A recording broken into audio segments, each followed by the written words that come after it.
did I have a talk for you guys? It was polished. It had metaphors. It had punchlines. It was awesome. And it was also a bunch of BS. As I was reading it and going over it and memorizing it, I realized it went against everything I'm talking about. It wasn't authentic, and I need it to be authentic. In the beginning of it, I talk about how I haven't lived my life with fear. I've done everything I've wanted to do, from boxing to wrestling to MMA to stand-up comedy. I did it all, and I didn't have a fear. But the lie is I'm terrified. I'm terrified of being cliche. In stand-up comedy, we call it being hack, going for the easy laugh, the obvious joke. Bottom line, being forgettable. I was terrified of it. So I studied comedy. I got its rhythm, the rules, the tools. I did everything I could to make myself be the best comic I could be. In that journey, I had to take improv. I hate improv. Can't stand it.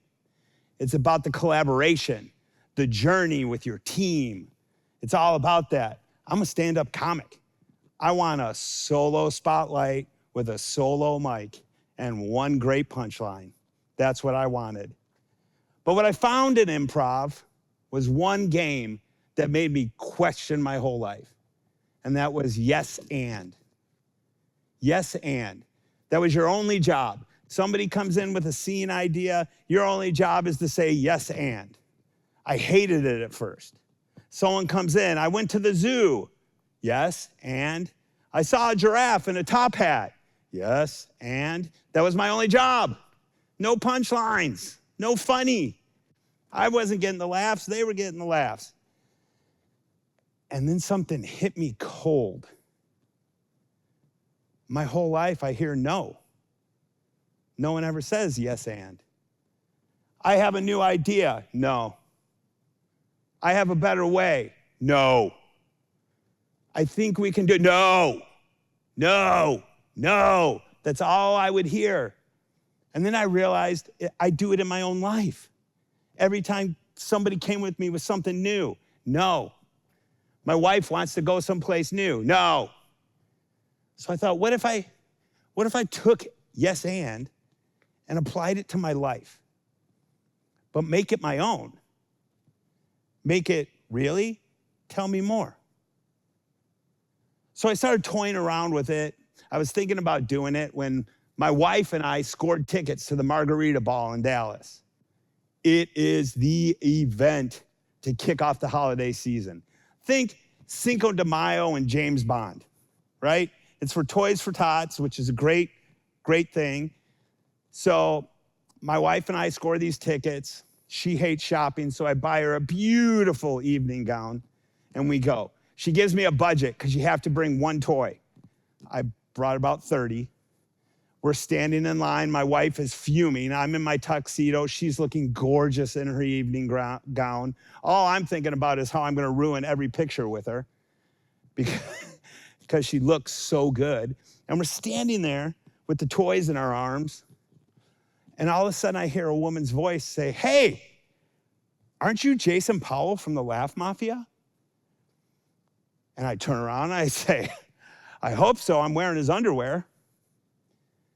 And she gives a laugh, full belly laugh that was way more than the joke deserved. My wife rolled her eyes like she's been training for it her whole marriage. And she said, "No, really, your show, Bulletproof Comedy, changed my life." Now, 3 weeks before that, I would have said, "Thank you so much," shook her hand and walked away. But I said, "No, I'm going to give it a try." And I made eye contact, and I gave her an authentic, "Really? Tell me more."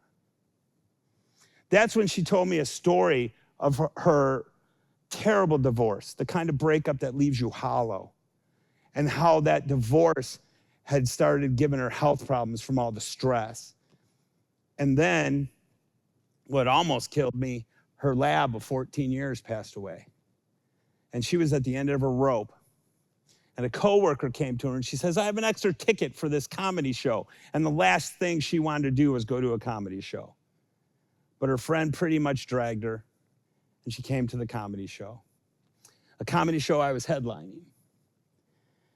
Then she went on to tell me that the jokes about my own divorce and my clumsy, imperfect life not only made her laugh, but made her clumsy, imperfect life seem a little bit more perfect. Then she gave me a big hug, kissed me on the cheek. She skipped away. She was brighter. She was lighter.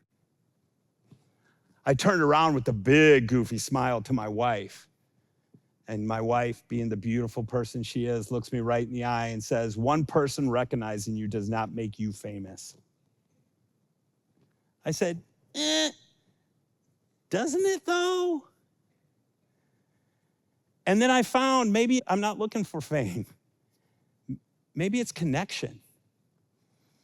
And that's when I started. I started everything in my life with, really? Tell me more. And here's the part that I really didn't see coming. My teams started coming to me with fully formed visions, not just ideas, because they knew I was going to ask, tell me more. So they came with me with bigger, better ideas, visions for our futures, which made everything better. But then my kids started answering me instead of fine or I don't know or They started telling me full stories about their days, about what so-and-so said on the bus and how it made this and how Jimmy thinks she's cute and blah, blah, blah, blah, blah. And it was great. Because then when I would go on errands, they would want to come with me. So it didn't make me just a better leader, better listener, made me a better dad. And that's the best part. So no matter what you are, leader, teacher, whatever, try it. Because what I did is I started to lead with curiosity, which led to me learning with humility. And it happened with just a little bit of authenticity, a little bit of eye contact, and 4 words. Really? Tell me more. Thank you.